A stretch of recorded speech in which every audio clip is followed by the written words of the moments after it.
Hello student, welcome my biology concept in Hindi पर आप सभी का हार्दिक स्वागत है। तो स्टूडेंट, जो हमारी पिछली क्लास थी वो कहाँ पे चल रही थी? जो हमने ह्यूमन फिजियोलॉजी के पाचन तंत्र पढ़ रहे थे, उसमें कहाँ पे जो पाचन तंत्र के आहार नाल तो हमने या एलिमेंट कैनाल समाप्त करके पाचक ग्रंथियाँ स्टार्ट की थी। अब उस पाचक ग्रंथियों में हमने दो भाग पढ़ लिया था। एक तो क्या पढ़ लिया था, यकृत पढ़ लिया था, और दूसरा अग्नाशय या पैनक्रियाज पढ़ लिया था। अब एक तीसरी ग्रंथि है जो सबसे अंतिम है, तो वो कौन सी है? आपकी लार ग्रंथि। क्या है? लार ग्रंथि। ठीक है, जिसे इंग्लिश में कहते हैं सेलेवरी ग्लैंड। ठीक है, ये जो लार ग्रंथि होती हैं ये कहाँ पाई जाती हैं? आपके मुख में पाई जाती हैं। कहाँ पाई जाती हैं? मुख में पाई जाती है। जो मुख या बक्कल कैविटी कह दो आप, ठीक है, मुख गुहा कह दो, वहाँ पर ये पाई जाती है। और कितने पैर में होती है? 3 पैर में, नहीं 3 भागों से मिलकर बनी होती है, या 3 हमारे मुंह में तीनों और उपस्थित होती है। कहाँ पे? एक तो होती है नंबर 1 पे आती हैं आपकी पैरेटिड। ठीक है, इनकी संख्या कितनी होती है? 2 होती हैं। नंबर 2 पे आती है आपकी सबलिंगुअल, जिसकी संख्या कितनी होती है? 2 होती हैं। नंबर 3 पे आती है आपकी सब मैंडिबुलर ग्लैंड, जिसकी संख्या कितनी होती है? 2 होती हैं। या आपको कह दूं ये सब 2 के पैर के रूप में पाई जाती है। ठीक है, अब हम ये जो लार ग्रंथि पढ़ रहे हैं, अब इस लार ग्रंथि का कार्य क्या होता है? तो दोस्तों, या आपको मैं बता देता हूँ कि ये जो लार ग्रंथि होती है, इसके द्वारा क्या किया जाता है? भोजन को पाचन का जो शुरुआत होती है वो लार ग्रंथि द्वारा ही की जाती है, क्योंकि लार में 2 प्रकार के एंजाइम पाए जाते हैं। कौन कौन से? नंबर 1 पे आता है आपका लाइसो एंजाइम, और नंबर 2 पे आता है आपका टाइलिन। ठीक है, अब आता है कि सर ये जो लार होती है किन किन चीज़ों से मिलकर बनी होती है? किन किन चीज़ों से मिलकर बनी होती है? तो मैं आपको बता दूं कि जो लार का जो संगठन होता है, तो जिसमें लार के अंदर जो 95 से लेकर 99 तक इसमें क्या होते हैं? जल होते हैं। क्या होते हैं? वाटर। क्या होता है? वाटर होता है। ठीक है, अब इस 95 और 99 तक तो जल होता है, लेकिन शेष बचा 5 से 1% क्या होता है? आपका एंजाइम होता है। क्या होता है? एंजाइम होता है। अब ये एंजाइम कौन कौन से हो गए? नंबर 1 पे तो होता है आपका लाइसो एंजाइम, नंबर 2 पे होता है आपका टाइलिन एंजाइम। क्या होता है? नंबर 1 पे होता है आपको लाइसो एंजाइम, और नंबर 2 पे होता है आपका टाइलिन एंजाइम। ठीक है, अब इन जो एंजाइम पढ़ रहे हैं, अब इन एंजाइम का कार्य क्या होता है? या मानव पाचन तंत्र में जो लार ग्रंथि होती है उसके जो द्वारा एंजाइम स्त्रावित किए जाते हैं, उसके कार्य क्या होते हैं? तो देखिए उसके क्या कार्य होते हैं। तो नंबर 1 पे आता है लाइसो एंजाइम। ठीक है, लाइसो एंजाइम का कार्य होता है, उसका कार्य होता है सूक्ष्म जीवों को मारना। क्या? माइक्रोबैक्टीरिया होते हैं उसको मारना। ठीक है, अब ये माइक्रोबैक्टीरिया कौन से हो गए? आपके माइक्रोबैक्टीरिया, जैसे आपने कोई भोजन लिया या खाना लिया, ठीक है, उस भोजन में क्या होते हैं? सूक्ष्म जीव उपस्थित होते हैं। क्या होते हैं? माइक्रोबैक्टीरिया होते हैं। जैसे आपने भूलवश कुछ बासी खाना खा लिया, क्या खाया? बासी खाना, तो उसमें क्या माइक्रोबैक्टीरिया या सूक्ष्म जीव होंगे। तो अब उन सूक्ष्म जीवों को मारने के लिए अब क्या होगा? हम मुख में भोजन लेंगे तो हमारे लार आएगी। क्या आएगी? लार आएगी। तो उस लार के अंदर क्या होगा? लाइसो एंजाइम होगा, जो क्या करेगा? जो सूक्ष्म जीव होते हैं या उस बासी भोजन के अंदर, तो उसके द्वारा, लार के द्वारा उसको मार दिया जाता है, जो कि हमें आगे जाके आहार नाल में कोई ये जो सूक्ष्म जीव है किसी प्रकार की हानि ना पहुंचाए। ठीक है, नंबर 2 पे आता है आपका चाहता हार्मोन या एंजाइम। कौन सा? टाइलिन। एग्जाम में कई बार पूछ रखा है कि लार में कौन सा एंजाइम पाया जाता है, तो उत्तर कौन सा होगा? टाइलिन होगा या लाइसो एंजाइम होगा। लेकिन ज्यादातर आपके क्या पूछा जाता है? टाइलिन पूछा जाता है। अभी ये टाइलिन का कार्य क्या होता है? ये क्या करता है? भोजन को तोड़ता है। अरे भाई, मैंने आपको पहले भी बता दिया, भोजन में जब हम लेते हैं तो क्या होते हैं? जटिल कार्बनिक यौगिक होते हैं। क्या होते हैं? जटिल कार्बनिक यौगिक होते हैं, जो क्या करते हैं? एंजाइमों के द्वारा सरल कार्बनिक यौगिकों में बदल जाते हैं। और वो एंजाइम कहाँ से शुरू हो गए? मुख से, लार से ही स्टार्ट हो गए। तो 2 एंजाइम यहीं से हो गए, तो ये क्या करेगा? भोजन को तोड़ेगा। जैसे कि मैंने क्या किया? एक बहुत बड़ा क्या खाया? कार्बोहाइड्रेट खाया। क्या खाया? बहुत बड़ा कार्बोहाइड्रेट खाया। तो यहाँ पे क्या करेगी? टाइलिन एंजाइम आएगी। क्या आएगी? टाइलिन एंजाइम आएगी। तो इसको क्या करके छोटे छोटे कार्बोहाइड्रेट से किस में बदल देंगे? आपके ग्लूकोज में और ग्लूकोज से ग्लाइकोजन में बदल जाते हैं। तो मैंने सबसे बड़े कार्बोहाइड्रेट खाया था सबसे पहले, वो टाइलिन एंजाइम के द्वारा सरल कार्बनिक यौगिकों में बदल गया, किससे, ग्लूकोज से ग्लाइकोजन में बदल गया। ठीक है, अब आता है कि भाई टाइलिन का कार्य क्या होता है, एक और होता है कि कार्बोहाइड्रेट का पाचन। जो हमारे शरीर में जब हम कार्बोहाइड्रेट लेते हैं तो उन कार्बोहाइड्रेट का पाचन कहाँ से स्टार्ट हो जाता है, टाइलिन के द्वारा होता है। लेकिन जब ये जो टाइलिन एंजाइम है ये क्या करती है, पूर्ण पाचन नहीं करती। क्या पूर्ण पाचन नहीं करती है? पूर्ण पाचन की क्रिया कहां पाई जाती है, आपके जो छोटी आंत होती हैं। कार्बोहाइड्रेट का पूर्ण पाचन कहां पे होता है, छोटी आंत के कौन से भाग में, इलियम भाग में। कहां पे, इलियम भाग में। ठीक है, नहीं सॉरी, ड्यूडेनम भाग में या ग्रहणी भाग में होता है। लेकिन जब कार्बोहाइड्रेट का पाचन हो जाता है तो वो इलियम या क्षुद्र आंत के द्वारा एब्जॉर्प्शन या अवशोषण कर लिया जाता है। ठीक है, ये तो हो गया इसके संदर्भ में बात। ठीक है, अब आता है एक आपके मुख्य पॉइंट की, जो मुख में पचित भोजन को क्या कहते हैं, बोलस कहते हैं। कई बार एग्जाम में पूछा जाता है, जो मुख में जो पचा हुआ भोजन होता है वो क्या कहलाता है, आपका बोलस कहलाता है। क्या कहलाता है, बोलस कहलाता है। ठीक है, अब ये बोलस क्या होता है, जब हम भोजन को लेते हैं तो क्या करते हैं, दांतों से भोजन को चबाते हैं तो क्या होता है, हमारे शरीर में से या मुख से लार निकलती है।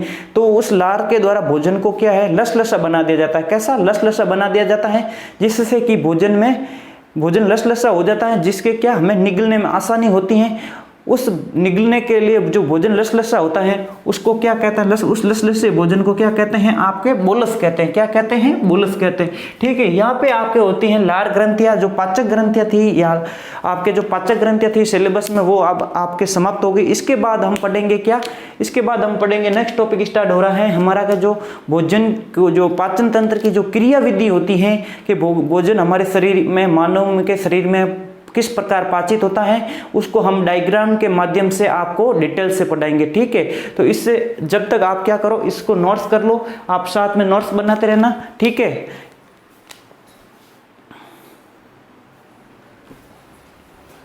तो हम अब कौन सा टॉपिक स्टार्ट करने जा रहे हैं, भोजन की क्रिया विधि के। भाई जो मानव शरीर में जो भोजन ले लिया, अब उसका जो क्रिया विधि है या वो पाचन की क्रिया किस प्रकार समाप्त होती है, जो पाचन की संपूर्ण क्रिया विधि है वो हम एक साथ पढ़ने जा रहे हैं। ठीक है, तो सबसे पहले हम क्या पढ़ रहे हैं, भोजन के पाचन की क्रिया विधि। ठीक है, तो भोजन के पाचन की क्रिया तीन या चार माध्यम से संपन्न होती है। नंबर 1 तो हम क्या पढ़ेंगे, अंतर्ग्रहण के। भाई भोजन को मुख में लिया जाता है तो उस मुख में लेने के बाद भोजन किस प्रकार पचता है। ठीक है, इसके बाद हम पढ़ेंगे पाचन, जो वही पाचन होता है वो किस प्रकार होता है और कहाँ पे पाचन होता है। एक तो मुख में होता है, एक अमाशय में होता है, एक छोटी आंत में होता है। ठीक है, इनको हम बड़ी डिटेल से पढ़ेंगे, किसके, इस डायग्राम से आपको अच्छी तरह से समझा दिया जाएगा।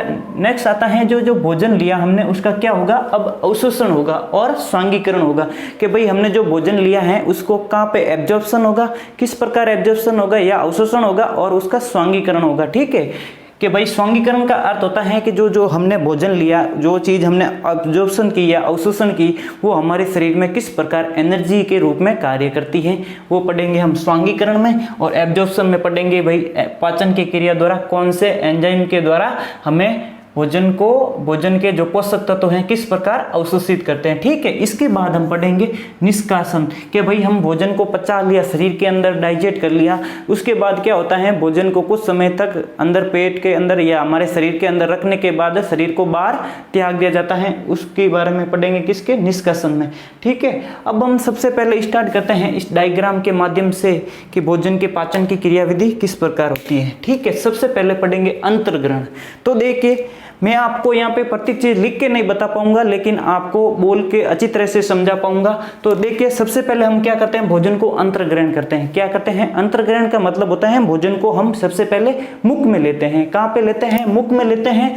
तो मुख में क्या होते हैं, क्या आते हैं, चार प्रकार के क्या आते हैं, दांत आते हैं। क्या आते हैं, 4 प्रकार के दांत आते हैं, जो क्या करते हैं, भोजन को काटते हैं, तोड़ते हैं और चबाने का कार्य करते हैं। ये तो हो गई दांत की बात। इसके साथ आती है आपकी एक क्या आती है, जीभ आती है। क्या आती है, जीभ आती है, जो क्या करती है, भोजन को निगलने में सहायक होती है।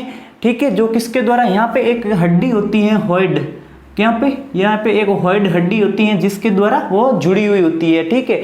अब जीभ का कार्य और क्या होता है, इस पे रसांकुर लगे होते हैं और इसमें स्वाद ग्रंथियां होती हैं। क्या किसमें, जीभ के अंदर स्वाद ग्रंथियां होती हैं कि जो हम भोजन ले रहे हैं उसका स्वाद कैसा होता है, खट्टा है, कड़वा है, मीठा है, ठीक है। ये सब किसका पता कौन लगाती है, इस सब का जीभ लगाती, ठीक है। अब हम भोजन को मुख में ले लिया, दांतों से चबा लिया, ठीक है। तो अब क्या आएगी, इस लार ग्रंथि द्वारा दो एंजाइम स्रावित किए जाते हैं। इस लार ग्रंथि द्वारा क्या, दो एंजाइम, एक तो होता है आपका टाइलिन, दूसरा होता है लाइसो एंजाइम। क्या होता है, टाइलिन और लाइसो एंजाइम, ठीक है। अब ये टाइलिन और लाइसो एंजाइम क्या करते हैं, भोजन में उपस्थित क्या करते हैं, सूक्ष्म जीवों को मार देते हैं और उसमें उपस्थित कार्बोहाइड्रेट को तोड़ने का कार्य यहीं से शुरू हो जाता है। कहां से, यहां से, ठीक है, लार ग्रंथियों द्वारा, ठीक है। अब भोजन को हमने मुख में अपने दांतों से क्या किया, भोजन को तोड़ दिया, लार ग्रंथियां आ गई, लसलसा भोजन बन गया। तो अब वो भोजन क्या कहलाता है, आपका क्या कहलाता है, बोलस कहलाता है। जो यहाँ पे पाचन क्रिया होती है संपूर्ण, यहाँ पे मुख के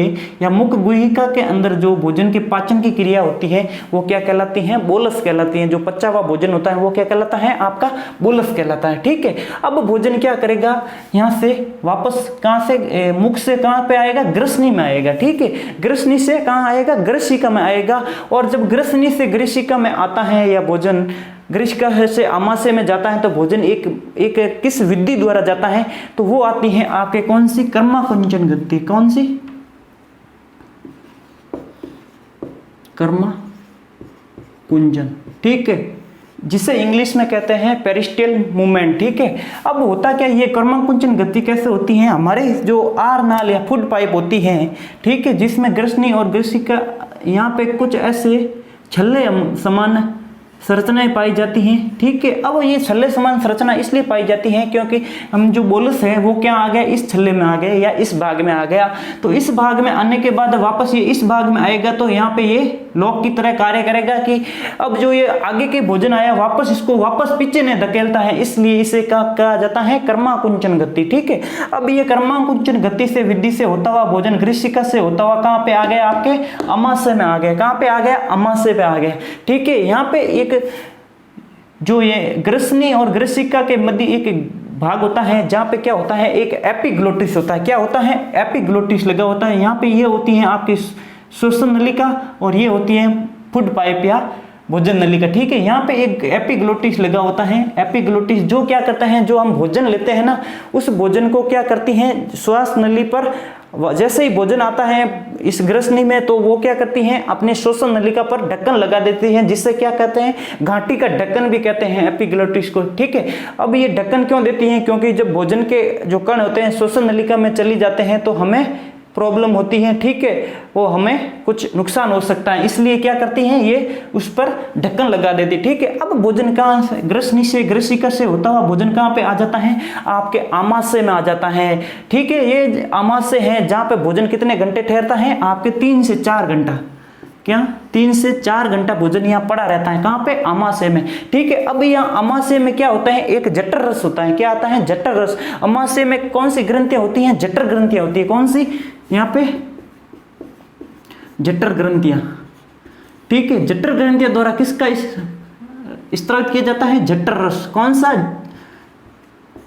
जठर रस या गैस्ट्रिक जूस, ठीक है, जठर रस, ठीक है। अब ये जठर रस में क्या क्या होता है आपका, एक तो होता है HCl होता है, एक होता है पेप्सिन, एक होता है क्या, रेनिन, ठीक है। अब ये पेप्सिन, HCl और रेनिन किस प्रकार कार्य करते हैं। अब ये जो पेप्सिन है तो ये देखिए आपको यहाँ पे मैं समझा देता हूँ। ये हो गया आपका जठर रस। क्या हो गया, जठर रस, ठीक है। जठर रस में नंबर 1 पे तो होता है आपका HCl, नंबर 2 पे होता है आपका पेप्सिन और नंबर 3 पे होता है आपका रेनिन, ठीक है। अब ये HCl तो क्या होता है, एक्टिव फॉर्म में होता है या सक्रिय फॉर्म में होता है, लेकिन जब ये पेप्सिन और रेनिन क्या होते हैं, निष्क्रिय फॉर्म में होता है। जब तक ये HCl स्रावित नहीं होगा तब तक ये दोनों क्या होंगे, निष्क्रिय फॉर्म में होंगे। किस प्रकार हो गए, अब ये पेप्सिन किस फॉर्म में था, पहले पेप्सिनोजन, किसमें, पेप्सिनोजन, ठीक है। अब ये क्या करेगा, पेप्सिनोजन क्या करेगा, जैसे ही HCl की स्त्रावण होगा, HCl की मात्रा आएगी तो ये किस में बदल जाएगा, पेप्सिन में बदल जाएगा। ठीक है, इसी प्रकार जो ये रेनिन है किस में था, पहले प्रोरेनिन में था, किसमें, प्रोरेनिन। ठीक है, जैसे ही HCl की मात्रा इस तरह होती है तो ये किस में बदल जाता है, आपके किस में बदल जाता है, रेनिन में बदल जाता है। ये तो हो गया जठर रस। ठीक है, अब ये जठर रस क्या होता है, जो HCl होता है वो क्या होता है, आपके तेजाब की तरह कार्य करता है। अब ये तेजाब की तरह क्यों करता है, क्योंकि इसमें तेजाब का प्रबल अम्ल होते हैं, जठर रस क्या होते हैं, प्रबल अम्ल होते हैं, जो क्या करते हैं, भोजन को छोटे छोटे अणुओं में तोड़ते हैं। जो हमने भोजन लिया था वो क्या थे, लार्ज पार्टिकल थे। ठीक है, अब क्या करते हैं ये एंजाइम और रस क्या करते हैं, इसको छोटे छोटे टुकड़ों में तोड़ते हैं। क्या करते हैं, छोटे छोटे टुकड़ों में तोड़ते हैं। ठीक है, अब ये टुकड़ों में तोड़ने के बाद भोजन क्या होता है, इसमें पाचन की क्रिया स्टार्ट हो जाती है। तो अब ये अमाशय से होता हुआ भोजन कहां पे आ जाता है, आपके छोटी आंत में। कहां आ जाता है, छोटी आंत में आ जाता है। ठीक है, अब छोटी आंत में आते ही आप सबसे पहले किस में आएगा, छोटी आंत से ग्रहणी में आएगा, किसके, छोटी आंत के ग्रहणी भाग में। ठीक है, अब इस ग्रहणी के 3 भाग उपस्थित होते हैं। ग्रहणी में कौन होता है, एक तो नंबर 1 पे होता है अग्नाशय, नंबर 2 पे होता है पित्ताशय और नंबर 3 पे होता है आपके क्या, यकृत। क्या होता है, यकृत होता है।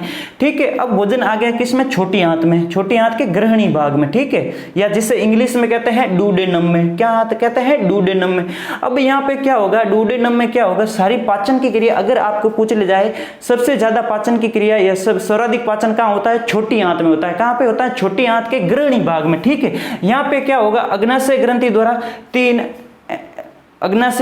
रस का स्त्राव किया जाता है। कौन कौन से, ट्रिप्सिन, एमाइलेज और लाइपेज। ठीक है, अब ये ट्रिप्सिन एंजाइम और लाइपेज एंजाइम क्या करेंगे, भोजन को छोटे छोटे अणुओं में तोड़ देंगे। ठीक है, अब ये जो भोजन को छोटे छोटे अणुओं में तोड़ दिया। ठीक है, अब एक आता है आपके यहाँ पे यकृत। क्या आता है, यकृत आता है, जहां पर किसका निर्माण होता है, बाइल जूस, सॉरी यकृत में किसका निर्माण होता है, बाइल जूस या पित्तरस का, किसका, पित्तरस का। ठीक है, अब ये पित्तरस का निर्माण तो कहां पे होता है, आपके यकृत में होता है, लेकिन जब ये पित्तरस का यकृत में निर्माण होने के बाद वापस कहां जाता है, पित्ताशय में जाता है या गाल ब्लैडर में जाता है। ठीक है, अब ये पित्ताशय में, गाल ब्लैडर में जाता है पित्तरस। ठीक है, तो अब ये पित्तरस का रंग कैसा होता है, हल्का हरा होता है। किस कारण होता है, बिलीवर्डिन के कारण होता है। किस कारण होता है, बिलीवर्डिन एक पिगमेंट आता है। ठीक है, जिस कारण इसका रंग हल्का हरा रंग होता है, किसका, पित्ताशय द्वारा पित्तरस का। ठीक है, अब आपके पित्तरस कहां पे आ गया, कहां पे आ गया, पित्ताशय में। ठीक है, अब ये पित्ताशय से पित्तरस क्या करेगा,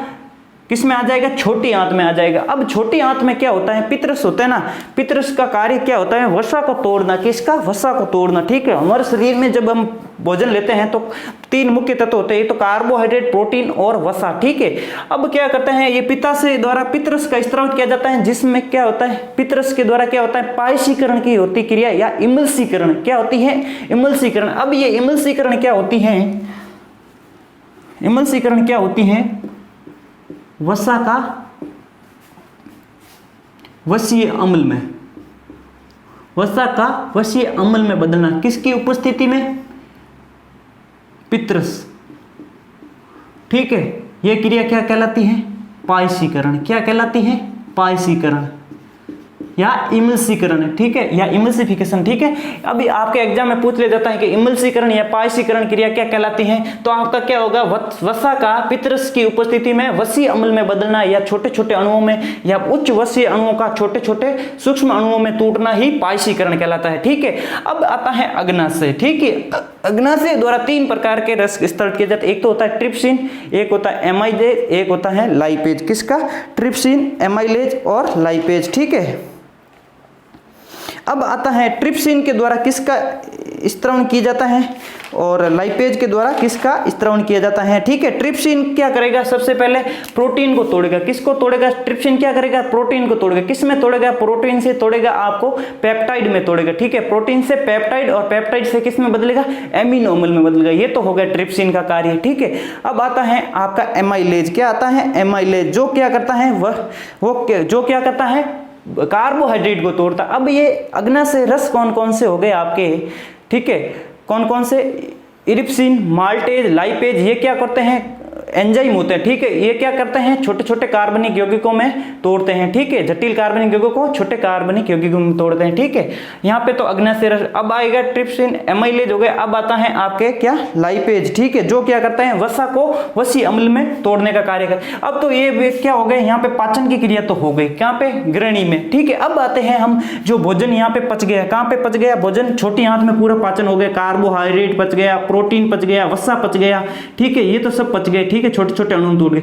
अब ये भोजन का क्या करेगा, छोटी आंत से या ग्रहणी से होता हुआ भोजन कहां पे आ जाता है, आपके अग्रशूद्र आंत्र या जुंजनम में, ठीक है। अब इस जुंजनम का कार्य क्या होता है, तो देखिए विद्यार्थियों, जुंजनम का कार्य होता है कि जो भोजन पचा है, कहां पे, ग्रहणी में भोजन पचा है, इस ग्रहणी से भोजन को वापस कहां पे, क्षुद्र आंत्र या इलियम तक लाने का कार्य कौन करता है, आपके अग्रशूद्र आंत्र करती हैं। अग्रशूद्र आंत्र में भोजन का पाचन नहीं होता है, एकमात्र ऐसा भाग है छोटी आंत का, ये जो 3 भाग होते हैं उनमें से, जिसमें ये जो अग्रशूद्र आंत होती है या जिंजनम होती है, जिसमें भोजन का पाचन नहीं होता है, ये ओनली फॉर आपके क्या कार्य करेगी, ग्रहणी में पचे हुए भोजन को अग्रशूद्र आंत से होते हुए शुद्र आंत्र में ले जाने का कार्य कौन करती है, अग्रशूद्र आंत्र करती, ठीक है। इसके बाद बात करूं कि भाई अब भोजन कहां पे आ गया, शुद्र आंत्र में आ गया या इलियम में आ गया, ठीक है। यहाँ पे आपको ध्यान रखना है, इंट्रोडक्शन की बात है, तो आपको मैंने क्या बताया, मुख में पच गया भोजन, अब अमाशय में पाचन हो गया, ठीक है, स्टोमच में हो गया।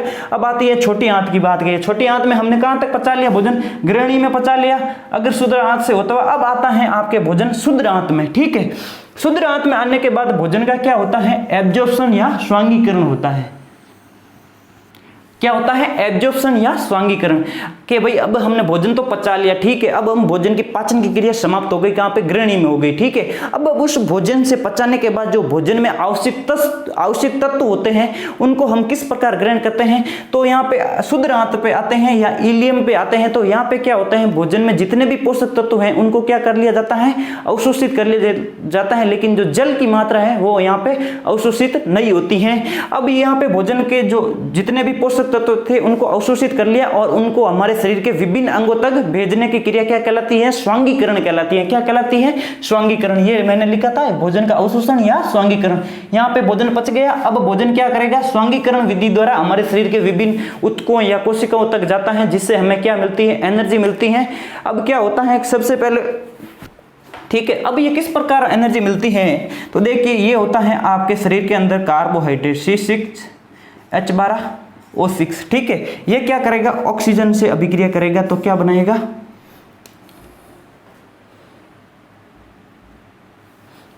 नहीं सॉरी ये छोड़ो, ठीक है, ये आपके लिए डीप हो जाएगा ज्यादा, ठीक है। इसके बाद यहाँ पे आपके भोजन आ जाता है, छोटी आंत में पूरा पाचन हो गया, अब्जॉर्प्शन हो गया और उसका स्वांगीकरण हो गया।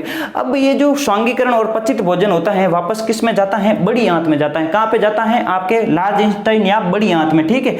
ये जो ग्रीन वाली है ये आपकी है बड़ी आंत है, ये जो लाल वाली डॉट डॉट बताइए ये क्या है, आपके छोटी आंत है। तो आपको मैं बता दूं, छोटी आंत की जो लंबाई ज्यादा होती है, लंबाई तो ज्यादा होती है लेकिन इसका व्यास कम होता है, लेकिन बड़ी आंत का जो है व्यास ज्यादा होता है, लंबाई कम होती है, ठीक है। अब जिस भाग से छोटी आंत बड़ी आंत से जुड़ती है उसे क्या कहा जाता है, सिक्कम कहा जाता है। क्या कहा जाता है, सिक्कम। ये जो सिक्कम वर्ड है इसको आप ध्यान रखना, ठीक है, कि बड़ी आंत को छोटी आंत से जोड़ने वाले भाग को क्या कहा जाता है, सिक्कम कहा जाता है। और इसी सिक्कम के पास एक अंगुलीनुमा परदनुमा संरचना होती है जिसे क्या कहा जाता है, अपेंडिक्स कहा जाता है। क्या कहा जाता है, अपेंडिक्स कहा जाता है, जिसे क्या कहा जाता है, प्रेसेसी अवशेषिक अंग। क्या, प्रेसेसी अवशेषी अंग। इस प्रेसेसी अवशेषी अंग का हमारे शरीर में कोई कार्य नहीं है। क्यों नहीं कार्य है, क्योंकि ये एक अवशेषी अंग है, इसके द्वारा भोजन का पाचन में कोई सहायक नहीं होती है, क्योंकि ये एकमात्र ऐसी अवशेषी अंग है क्योंकि इसका मुख्यतः कार्य क्या होता है, सेलुलोज का पाचन करना या डाइजेस्ट करना। तो हमारे शरीर में क्या सेलुलोज का पाचन नहीं होता है, क्योंकि ये जो सेलुलोज होते हैं वो किस में होते हैं, घास वगैरह जो खाते हैं ना पशु, उस घासों में होती है सेलुलोज की मात्रा। लेकिन हम क्या करते हैं, घास नहीं खाते हैं, तो हमारे शरीर में सेलुलोज नहीं है, तो सेलुलोज का पाचन नहीं होगा, तो ये हमारे शरीर में वेस्ट ऑर्गन है, ठीक है। तो ये जो पशुओं में तो क्या होती है, इसमें पचाने में सहायक होते हैं। लेकिन कई बार क्या होता है, जैसे ही छोटी आंत से बड़ी आंत में भोजन जाता है तो कुछ भोजन की मात्रा कहाँ पे चली जाती है, आपके यहाँ पे अपेंडिक्स में चली जाती है। कहाँ चली जाती है, अपेंडिक्स में चली जाती हैं, जिससे क्या होती है, ये धीरे धीरे भोजन इसमें चलने जाने के कारण इसमें क्या होती है, सूजन आने लगती है, जिससे क्या होता है, इसमें दर्द होने लगता है, जिससे हम डॉक्टर के पास जाते हैं तो डॉक्टर क्या करता है, इसके ऑपरेशन के माध्यम से शरीर से अलग कर देता है, ये अलग करने का रीजन यही है कि अब हमारे शरीर में अगर ऑपरेशन से पहले ही या दर्द होने से पहले भी निकाल दे तो इसका कोई रोल नहीं है, क्योंकि ये एक प्रशेषी या अवशेषी अंग है, ठीक है। अब भोजन कहाँ से, सिकम से होता हुआ भोजन कहाँ पे आया, आपके कोलन में आ गया, ठीक है। जो बड़ी आंत का सबसे बड़ा भाग या बड़ी आंत का सबसे बड़ा भाग या लंबा भाग क्या कहलाता है, कोलन कहलाता है। क्या कहलाता है, कोलन। नंबर 2 पे आता है, ठीक है। नंबर 1 पे तो आपका सिकम होता है, नंबर 2 पे होता है कोलन, जो बड़ी आंत का सबसे बड़ा भाग होता है, ठीक है। अब इस बड़ी आंत में जो भोजन आया, ये जो भोजन आया, ठीक है, जो क्या है, डाइजेशन, ऑब्जर्वेशन और अब्सॉर्प्शन की क्रिया तो हो गई, इसमें से सारे पोषक तत्व निकाले। लेकिन अब क्या इसके अंदर किसकी मात्रा होती है, जल, ठीक है। यहाँ पे जल की मात्रा क्या होती है, उपस्थित होती है। तो यहाँ पे कोलन में किसका अवशोषण होता है, जल का अवशोषण, ठीक है। किसका होता है, जल का अवशोषण। अगर आपके एग्जाम में पूछ ले जाए कि जल का अवशोषण आहार नाल के किस भाग में होता है, तो आपका होगा बड़ी आंत के कोलन भाग में। कहां पे, बड़ी आंत के कोलन भाग में, ठीक है। जल का अवशोषण हो गया। अब क्या हो गया, जल का अवशोषण हो गया तो पीछे भोजन जो अपचित भोजन था या पचा हुआ भोजन जो हो गया या अपशिष्ट भोजन था, उसमें क्या अब ठोस रूप में होगा। किसमें, ठोस या आपके सॉलिड फॉर्म में होगा। अब ये सॉलिड फॉर्म में होगा तो यहाँ पे आएगा कहां पे, आपके रेक्टम या मलाशय में आ जाएगा, ठीक है। अब क्या होगा, मलाशय में आने के बाद ये जो ठोस या सॉलिड फॉर्म है, तो यहाँ पे कुछ आते हैं क्या, बैक्टीरिया आते हैं। क्या आते हैं, बैक्टीरिया आते हैं, जो इस भोजन, जो पचित भोजन था, इसको क्या करते हैं, अब सड़ाएंगे। क्या करेंगे, इस भोजन को सड़ाएंगे अब, और इस भोजन को सड़ा के क्या करेंगे, जिससे कारण क्या होती है, मतलब मल में बदबू आती है। किस कारण आती है, कुछ बैक्टीरिया आते हैं जो क्या करते हैं, मलाशय में भोजन को सड़ाने का कार्य करता है, ठीक है। अब ये मलाशय के अंदर 3 से 4 घंटा भोजन, ये जो डाइजेस्ट होने के बाद जो अपशिष्ट बचता है, ये कहाँ पे आ जाता है, गुद्दे के पास आ जाता है, और गुद्दे द्वारा शरीर से बाहर परित्याग कर दिया जाता है। ये तो हो गई दोस्तों भोजन के पाचन की क्रिया विधि। यहां तक आपको सभी को समझ में आ गया होगा, क्योंकि इससे इजी आपको कोई नहीं समझा सकता, क्योंकि मैं प्रत्येक चीज लिख के तो नहीं बता सकता, लेकिन आपको इस डायग्राम के माध्यम से सारी चीज समझा दी है कि भाई भोजन के पाचन की क्रिया विधि किस प्रकार होती है। नेक्स्ट बात करते हैं हम, इसके बाद जो पाचन में एक विटामिन पढ़ते हैं। एक आपका जो टॉपिक बचा इस लेसन का विटामिन, वो पढ़ के आज की जो हमारे ये चैप्टर नंबर 22 है वो समाप्त करेंगे, ठीक है। तो अब हम पढ़ेंगे क्या, विटामिन। क्या पढ़ेंगे, विटामिन।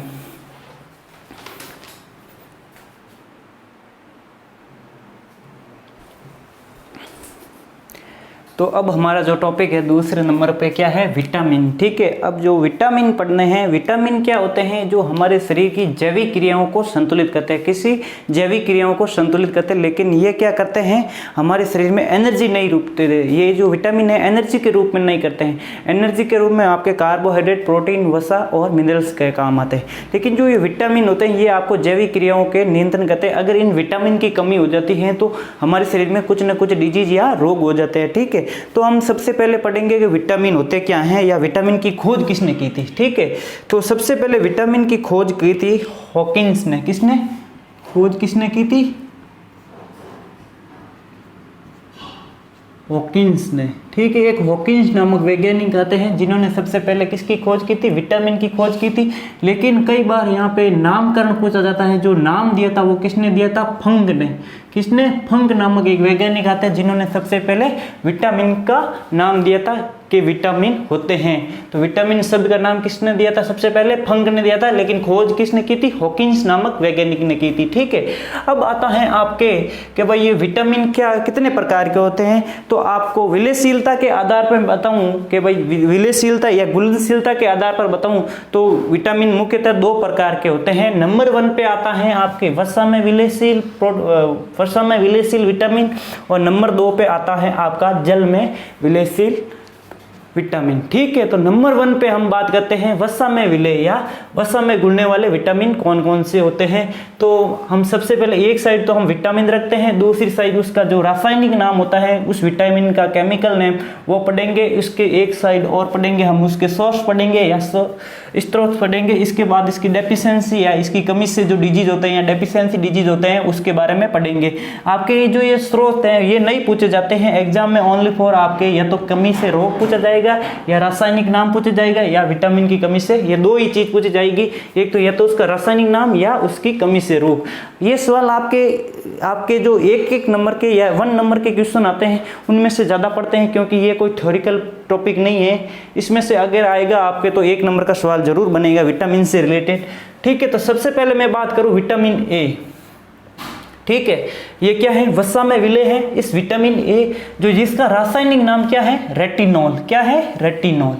ठीक है, जिसका रासायनिक नाम रेटिनॉल है। जो इसका स्रोत क्या है, जो भाई इस विटामिन की कमी हो गई तो आपका कौन से स्रोत लेने पड़ेंगे, हरी सब्जियां और गाजर और टमाटर और दूध। अगर ये सब लोगे आप पर्याप्त मात्रा में तो आपको विटामिन ए की कमी नहीं होगी। ठीक है, अब आता है कि विटामिन ए की कमी से कौन से रोग होते हैं। तो विटामिन ए की कमी से 2 रोग होते हैं। कौन से, एक तो होता है रतौंधी, ठीक है, एक होता है आपके जीरोप्थेल्मिया। ठीक है, रतौंधी में क्या होता है, दिन में तो दिखाई देता है लेकिन रात में उसको नहीं दिखाई देता। ठीक है, नंबर 2 पे आता है आपका जीरोप्थेल्मिया। एक शब्द आता है ऑप्थेल्मिया। जहां कहीं पर भी आपको ऑप्थेल्मिया शब्द मिले जिसका अर्थ होता है आंखों का अध्ययन। क्या, ऑप्थोलॉजी यानी आंखों का अध्ययन, या ऑप्थियो का अर्थ होता है आंखें। तो जीरोप्थेल्मिया भी किससे संबंधित है, आंख से संबंधित है। ये रोग किसके कारण होता है, विटामिन ए की कमी से। ठीक है, नंबर 2 पे आते हैं हम विटामिन डी। क्या होते हैं, विटामिन डी जिसका रासायनिक नाम क्या है आपके, कैल्सीफेरोल। क्या है, कैल्सीफेरोल। ठीक है, अब यहाँ पे विटामिन डी में एक कैल्सीफेरोल शब्द से ही पता चलता है क्या है, कैल्सी का अर्थ होता है कैल्शियम। क्या होता है, Ca+2 कैल्शियम।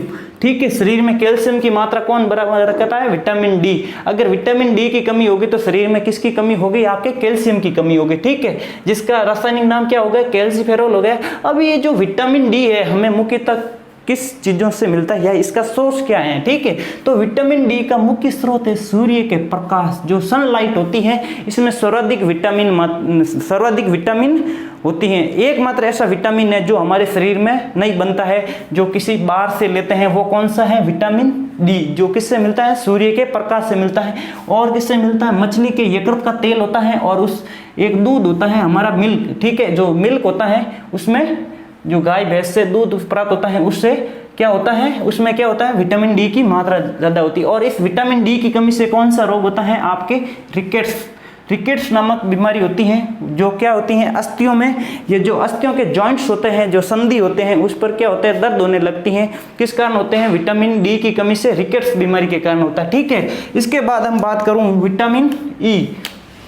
विटामिन ई ये भी क्या है, वसा में विलयशील है। इसका रासायनिक नाम क्या है, टेकोफेरोल। क्या है, टेकोफेरोल। क्या है, रासायनिक नाम टेकोफेरोल।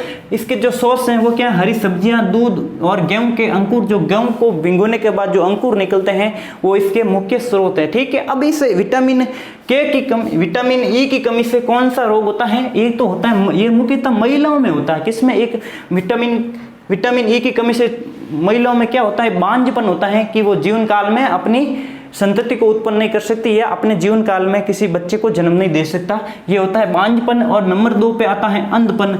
उसमें विटामिन थोड़ी ई की कमी हो जाती है तो दिखने में प्रॉब्लम होती है। ठीक है, इसके बाद आता है आपका विटामिन के, जिसे क्या कहते हैं, रक्त का विटामिन। क्या कहते हैं, रक्त का विटामिन। ठीक है, इसका जो रासायनिक नाम है वो है नेप्टोक्यूनिन। क्या है, नेप्टोक्यूनिन। ठीक है, इसका मुख्य सोर्स है क्या, आपकी हरी सब्जियां, ग्रीन वेजिटेबल्स, और जो ताजे फ्रूट होते हैं वो इसके क्या होते हैं, मुख्य सोर्स होते हैं। ठीक है, अब इस विटामिन के की कमी से क्या होता है, मैंने आपको पहले भी बता दिया, कल की जो क्लास थी उसमें क्या थी कि भाई विटामिन के जो क्या है, रक्त के स्कंदन में सहायक होता है। रक्त का थक्का या रुधिर का थक्का बनाने में सहायक होता है।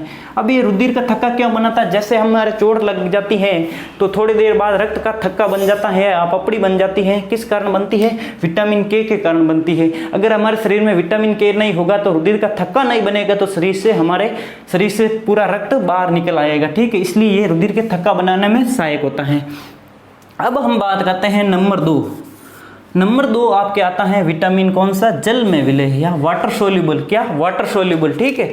वाटर सोल्यूबल में नंबर 1 पे आता है आपका B1, क्या आता है B1, जिसका रासायनिक नाम है आपके थायमिन। जो ये बी कॉम्प्लेक्स है, सर्वाधिक विटामिन वाला कौन सा कॉम्प्लेक्स है, बी वाला, कौन सा, बी कॉम्प्लेक्स या बी संकुल, ठीक है। B1 का रासायनिक नाम है आपके थायमिन। इसके जो मुख्य सोर्स हैं वो क्या हो गए आपके दूध और फल या मिल्क और फ्रूट, ठीक है। अब इसकी कमी से कौन कौन से रोग होते हैं आपके, बेरी, विटामिन बी की कमी से या B1 की कमी से कौन सा रोग होता है, बेरी, ठीक है। इसके बाद हम नंबर 2 पे पढ़ते हैं क्या, B2, क्या पढ़ेंगे, B2, ठीक है। अब इस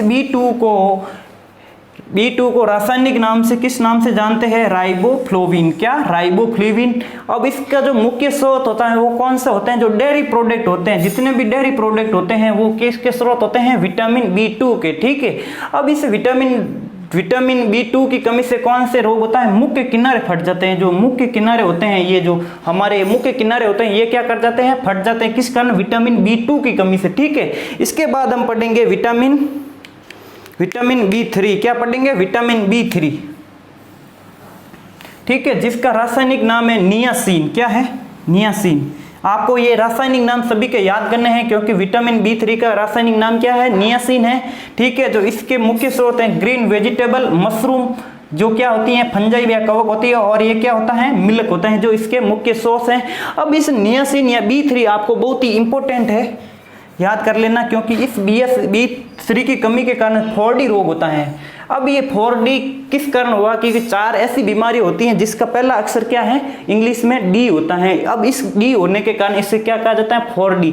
अब ये 4 बीमारियां कौन कौन सी होती हैं, नंबर 1 पे आती हैं आपकी डर्मेटाइटिस, क्या आती है, डर्मेटाइटिस। ये क्या है, त्वचा का रोग है, क्या है, त्वचा का रोग है, जिसके कारण क्या है, दांतों में, त्वचा में खून आने लग जाते हैं या छाले पड़ जाते हैं, जिससे क्या कहा जाता है, आपके पेलाग्रा, क्या कहा जाता है, पेलाग्रा। आपके पूछ ले जाता है विटामिन B3 की कमी से कौन सा रोग होता है, पेलाग्रा, ठीक है। आपको B3 में कितने, तीन का मतलब पेलाग्रा में 3 वर्ड है, ये ऐसे करके आपको याद रखना है यहाँ पे, ठीक है। ये हो गया डर्मेटाइटिस। नंबर 2 पे आता है आपके डेमेनिया, क्या आता है, डेमेनिया, जिसमें क्या होते हैं, थिंकिंग पावर लॉस हो जाती है, सोचने की क्षमता कमजोर हो जाती है। ये तो होगी 2 नंबर पे। 1 नंबर पे होगी डर्मेटाइटिस, 2 पे होगी थिंकिंग पावर कमी या सोचने की क्षमता में कमी, क्या होगी, डेमेटिया, ठीक है। इसके बाद नंबर 3 पे आता है आपका डायरिया, क्या आता है, ये जो बीमारी है आपने सुनी होगी, एक तो दांतों की होती है डायरिया, ठीक है। एक होती है डायरिया की कमी से क्या होता है, शरीर में पानी की कमी हो जाती है। और चौथे नंबर पे आती है डेथ। अगर किसी व्यक्ति के अंदर ये बीमारी हो जाती है तो वो डेथ हो जाता है। देखिए सबसे पहले क्या होगा, उसको हो गया क्या, एलर्जी या त्वचा हो गई, उसके बाद उसने सोचने की क्षमता कमजोर हो गई, उसके बाद उसके अंदर पायरिया हो गया, पानी की कमी हो गई, तो अंत में क्या करेगा, वो मर जाएगा। इसी के कारण इसे क्या कहा जाता है, 4D डिजीज या 4D बीमारी। किस कारण होती है, विटामिन B3। अगर विटामिन B3 की कमी हो गई, ये सारी बीमारियां हो गई, तो आदमी की क्या हो जाएगी, मृत्यु हो जाएगी, ठीक है। अब हम बात करते हैं विटामिन B5, क्या करते हैं, B5, विटामिन B5। अब इस विटामिन B5 का रासायनिक नाम है पेंटोथेनिक, ठीक है। अब यहाँ पे आपको रासायनिक नाम बहुत ही सरल तरीके से याद करा देंगे हम आपको। ये जो पेंटा या पेंटो का अर्थ होता है, पेंटा का अर्थ होता है 5, जैसे हेक्सा का अर्थ 6 होता है, ठीक है। डेल्टा का अर्थ 4 होता है, पेंटा का अर्थ 5 होता है, ठीक है। ऑक्टा का अर्थ 8 होता है और डेका का अर्थ 10 होता है। इसी प्रकार पेंटा का अर्थ क्या होता है, पेंट का मतलब 5, थेनी का नहीं, 5 थेनी का मतलब, ठीक है। अब इसका याद आपको कैसे रखना है, विटामिन B5 मतलब पेंट का मतलब पेंटथेनिक, ठीक है। विटामिन B5 का रासायनिक नाम पेंटोथेनिक है। इसका मुख्य स्रोत है आपका आंवला और सोयाबीन और दूध, ठीक है। इसका जो इसकी कमी से जो बीमारी होती है वो क्या होती है, हेयर लॉस हो जाते हैं या आपके बाल गिर जाते हैं। किस कारण, विटामिन B5 की कमी हो जाती है तो आपके सिर में से क्या होते हैं, हेयर लॉस हो जाते हैं और आपके जो बाल होते हैं वो क्या होते हैं, सफ़ेद होने लग जाते हैं। आपके बाल सफ़ेद किस कारण होता है, विटामिन B5 के कारण, और गिरते भी किस कारण है, विटामिन B5 के कारण। अब आता है आपका विटामिन B6, क्या आता है, विटामिन B6, ठीक है। विटामिन B6 का रासायनिक नाम है आपका पायरोडॉक्सिन, क्या है, पायरोडॉक्सिन, क्या है, पायरोडॉक्सिन, ठीक है। इसकी जो सोर्स हैं वो क्या है, अनार और नारियल। क्या है, अनार और नारियल। ठीक है, अब आता है कि इसकी B6 की कमी से कौन सा रोग होता है, मिल्ड एनीमिया। ठीक है, अब ये मिल्ड एनीमिया क्या होता है, इसमें क्या होता है, आरबीसी का बनना बंद हो जाता है। अगर हमारे शरीर में आरबीसी बनना बंद हो जाता है तो उसे क्या कहा जाता है, मिल्ड एनीमिया। ठीक है, क्या कहा जाता है, मिल्ड एनीमिया। इसके बाद हम पढ़ेंगे कौन सा, विटामिन B7। ठीक है, B7 जिसे रासायनिक नाम में क्या कहा जाता है, बायोटीन। क्या कहा जाता है, बायोटीन। ठीक है, अब इस बायोटीन का जो मुख्य स्रोत क्या होते हैं, प्रमुख स्रोत होते हैं ये जो अनार, नारियल है, हरी सब्जियां हैं, ये समान है। इसमें भी क्या होता है, हेयर लॉस होता है। B7 में या सॉरी B6 में भी क्या होता है, हेयर लॉस होता है या बालों के गिर जाते हैं। ठीक है, अब आता है आपका बहुत ही इंपॉर्टेंट बी कॉम्प्लेक्स का सबसे इंपॉर्टेंट आता है विटामिन B12। ये आता है विटामिन B12। ठीक है, अब ये विटामिन B12 किस प्रकार इंपॉर्टेंट है ये भी आपको बताएंगे हम, क्योंकि विटामिन B12 का रासायनिक नाम क्या है, साइनोकोबालएमीन। क्या है, साइनोकोबालएमीन। इस रासायनिक नाम में आपको एक शब्द पकड़ना है, कोबाल यानी कोबाल्ट धातु है। क्या है, कोबाल्ट धातु। कई बार एग्जाम में पूछ लिया जाता है विटामिन के कौन से विटामिन में कोबाल्ट धातु पाई जाती है, तो आपका उत्तर क्या होगा, विटामिन B12। ठीक है, इसमें कौन सी धातु पाई जाती है, कोबाल्ट धातु पाई जाती है, और वो कौन सा रासायनिक नाम क्या है, तो आपको साइनोकोबालएमीन। किस कारण, कोबाल्ट धातु के कारण। ठीक है, अब इसका मुख्य स्रोत क्या है, पालक और फिश। ठीक है, अब इसकी कमी से कौन सा रोग होता है, आपको ये भी पूछ लिया जाता है विटामिन B12 की कमी से कौन सा होता है, पेरिनेशियस एनीमिया। पेरिनेशियस एनीमिया। आपको एनीमिया शब्द याद रखना है कि भाई विटामिन B12 की कमी से कौन सा रोग होता है, एनीमिया रोग होता है। ठीक है, इसके बाद आता है आपका विटामिन C। क्या आता है, विटामिन C। ठीक है, ये क्या होता है, इसका रासायनिक नाम क्या होता है आपका, एस्कॉर्बिक अम्ल। क्या होता है, एस्कॉर्बिक अम्ल। ठीक है, अब जो इसके मुख्य स्रोत होते हैं विटामिन C के मुख्य स्रोत क्या होते हैं आपके, सिट्रस फल और अंगूर या आंवले। अब सिट्रस फल क्या होते हैं, वो फल जिसमें सिट्रिक एसिड या सिट्रिक अम्ल पाया जाता है उसे क्या कहा जाता है, सिट्रस फ्रूट कहते हैं। सिट्रस फ्रूट कौन कौन से हो गए, एक तो लेमन हो गया, ठीक है, एक हो गया ऑरेंज हो गया आपके, और आपके आंवला हो गया, अंगूर हो गए, इसमें क्या होता है, सिट्रिक अम्ल पाए जाते हैं। इस कारण इसे क्या कहा जाता है, सिट्रस फ्रूट कहते हैं। ठीक है, किस कारण, किसके, विटामिन C में होते हैं। ठीक है, अब आता है विटामिन C की कमी से कौन सा रोग होता है, तो विटामिन C की कमी से कौन सा रोग होता है, स्कर्वी रोग होता है। विटामिन C की कमी से स्कर्वी रोग होता है। अब हम बात करते हैं विटामिन B6 पे आते हैं वापस। क्या आते हैं, विटामिन B6 पे। जो विटामिन B6 होता है ये क्या करते हैं, आरबीसी के निर्माण में सहायक होता है। आपको पूछ लिया जाता है एग्जाम में कौन सा विटामिन आरबीसी के निर्माण में सहायक होता है, तो आपका उत्तर क्या होगा, विटामिन B6। क्या होगा, विटामिन B6 जो क्या होता है, रक्त के आरबीसी के निर्माण में सहायक होता है। और अगर आपके पूछ ले रक्त का थक्का बनाने में विटामिन कौन सा आता है, तो विटामिन आपका K आता है। तो स्टूडेंट आज हमारा विटामिन टॉपिक है वो आपके यहाँ पे खत्म हो गया। इसके बाद हम पढ़ेंगे थोड़ा बहुत टॉपिक बचा है आपके 12th के अंदर, कौन सा, कि भाई आपके संतुलित और असंतुलित भोजन क्या होते हैं और कुपोषण क्या होते हैं। ठीक है, अब हम स्टार्ट करने वाले हैं कुपोषण। जो हमारा नेक्स्ट टॉपिक होगा वो कुपोषण और जो पोषण होगा वो अगली क्लास में होगा। तो दोस्तों आप जो मेरे YouTube चैनल को है उसको ज़्यादा से ज़्यादा लाइक करें, शेयर करें, सब्सक्राइब करें और बेल आइकन को दबाएं, जिससे कि आपके पास जो मेरी प्रत्येक क्लास की नोटिफिकेशन है जो आपके पास पहुंच जाए। क्योंकि दोस्तों मैं आपके लिए कितनी मेहनत करता हूं, क्योंकि पूरी एक एक चीज़ आपको बोर्ड पे अच्छी तरह से समझाता हूं। ठीक है, तो आप भी मेरे साथ मेहनत कीजिए, आप साथ में नोट्स बनाते रहिए। ठीक है, और जो आपकी जो बुक्स दे रखी है राजस्थान माध्यमिक शिक्षा बोर्ड द्वारा, उस बुक्स को भी साथ में पढ़ते जाइएगा, क्योंकि प्रत्येक चीज़ में ज़रूरी नहीं है कि यहाँ पे बोर्ड पे लिख पाऊँ, लेकिन जैसे ही मैं यहाँ पे समझाऊँ तो आप वो टॉपिक बुक से पढ़ लिया करो, ताकि आपके कोई भी डाउट है वो क्लियर हो जाए। ठीक है, थैंक यू, धन्यवाद क्लास।